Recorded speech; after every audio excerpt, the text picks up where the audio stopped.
El primer análisis de la mañana. 7:36. Miramos a los mercados con Borja Gómez, que es director de análisis de Dunas Capital. Borja, ¿qué tal? Buenos días. Bienvenido. Hola, buenos días. ¿Qué tal? El mercado está a vueltas con los tipos de interés, con las expectativas de cuándo y cuánto bajarán los tipos los bancos centrales, Banco Central Europeo y Reserva Federal de Estados Unidos.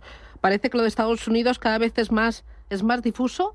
¿Cómo han cambiado los últimos datos y el libro veis de la Fed, esas expectativas de bajadas de tipos? Bueno, ha sido todo un viaje en todo el año, en realidad. O sea, lo que hay que tener en cuenta es que venimos de un inicio de año donde las expectativas que se habían formado respecto a las bajadas de tipos eran del todo irreales. Se llegaron a plantear incluso 6-7 bajadas en el año. Eso no tenía ningún sentido, ¿no? Ahora mismo lo que se está planteando es, pues bueno, entre 1-2 bajadas, más o menos. Nosotros seguimos apostando a que muy probablemente no se produzca ninguna, ¿no? Y en el caso del BCE sí que es verdad que la semana que entra vamos a tener la primera bajada, eso es una realidad.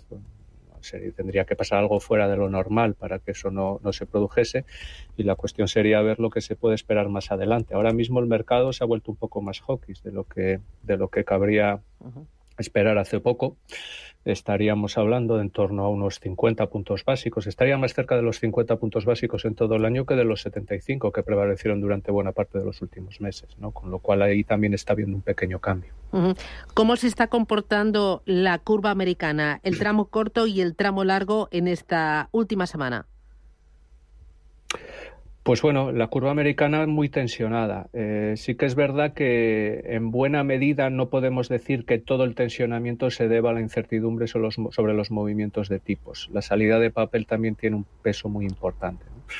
Y aquí, pues concretamente en el comportamiento de ayer y de antes de ayer, este elemento fue clave, ¿no? Se subastó un 2 años, un 5 años, ayer un 7 años. En términos agregados estamos hablando de importes muy, muy, muy elevados, muy por encima de lo que viene siendo habitual, y el resultado de las subastas no está siendo positivo. No estamos hablando de subastas fallidas, evidentemente, pero la demanda que se está planteando es bastante débil, ¿no? Y eso está justificando, pues bueno, que el tensionamiento de curva inherente a ese repricing en las expectativas de tipos que señalábamos anteriormente se vea intensificado adicionalmente por este factor. Y aquí el tramo que más está sufriendo es el tramo largo, es el 10 años, ¿no? Que se está viendo tensionado pues casi más de 10 puntos básicos en apenas 2 días, que es un movimiento bastante grueso. En Europa ponemos la mano en el fuego a que el Banco Central Europeo baja tipos de interés la próxima semana. Clave será el mensaje de Christine Lagarde respecto al futuro, ¿no? Exacto. Tiene que pasar algo súper excepcional para que eso no pase. Llevan cacareando con la bajada de tipos de prácticamente meses. Si no bajan sería toda una sorpresa, ¿no? Y evidentemente las expectativas para después son importantes. Aquí, pues bueno, ver un poco si se traslada algún tipo de plan predeterminado en cuanto a ese proceso de bajada de tipos, lo cual creemos que probablemente no se vaya a dar. Probablemente sigan con el mensaje de somos data dependent, vamos reunión por reunión y en función de eso decidiremos, ¿no?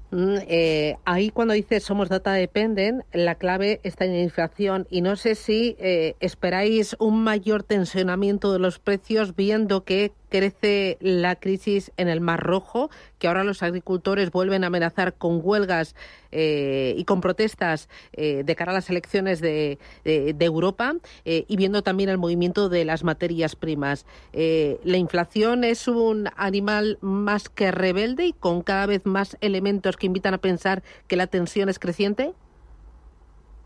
La inflación por sistema es rebelde.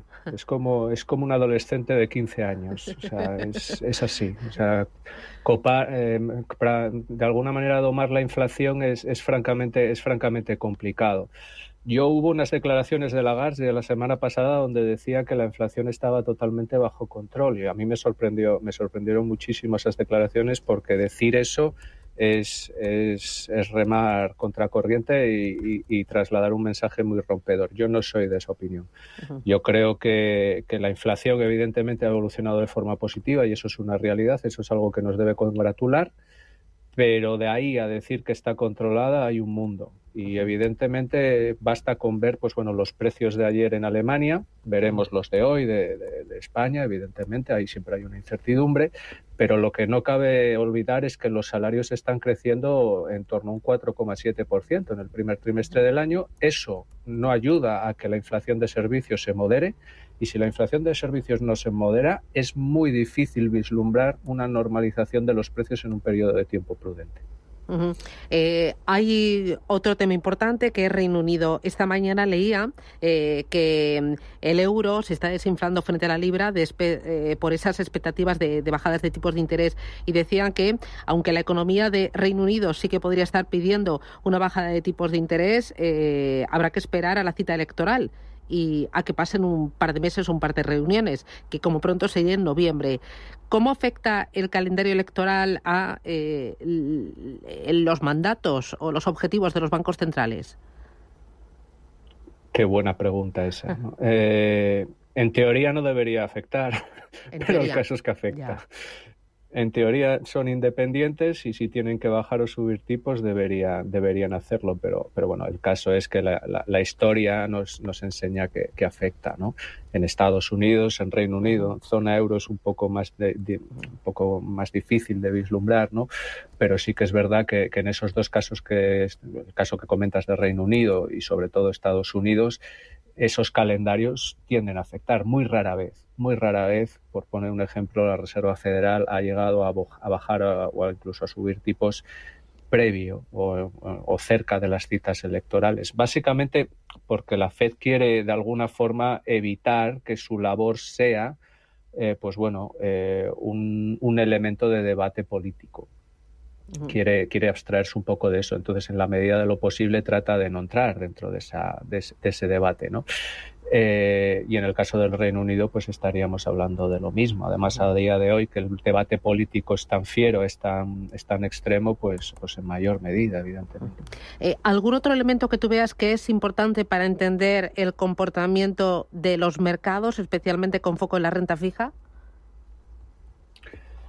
Yo siempre digo que, para mi gusto, estamos centrando, y no es una crítica para nada, pero mucho el acento en inflación, mucho el acento en tipos, me parece muy lógico y muy normal, pero que ese acento no nos quite del foco otros elementos que a lo mejor de forma estructural pueden llegar a tener un peso muy importante en la formación de precios de los bonos. Y me refiero a la QT. La QT es un elemento crítico en la normalización de un mercado y en la normalización de una curva. Tenemos que tener en cuenta, por ejemplo, en zona euro, tendríamos que preguntarnos si es normal que tengamos una curva tan plana, incluso tan invertida, en el contexto macro en el que nos encontramos, ¿no? Pues a lo mejor no tiene demasiado sentido. Y el hecho de que esté tan plana y tan invertida, una parte de la culpa la tiene la QE, el efecto de la QE de los últimos años. Pues bueno, la QT va a servir para generar una corrección en ese factor, ¿no? Hay que tener en cuenta que el mercado de deuda pública en zona euro, desde 2015 hasta 2022, ha estado cuasi intervenido por el BCE. La QT va a ir limitando esa intervención y evidentemente eso sí que puede tener un efecto en curva mayor de lo que muchos pueden esperar. Pero esto es una gota china, esto no es algo que vayamos a ver de la noche a la mañana, un efecto especialmente relevante. Pues lo iremos viendo. Borja Gómez, director de análisis de Dunas Capital, gracias por esas claves, cuídate mucho y a por el jueves. Un abrazo. Igualmente, gracias. Hasta luego, adiós. Chao, chao.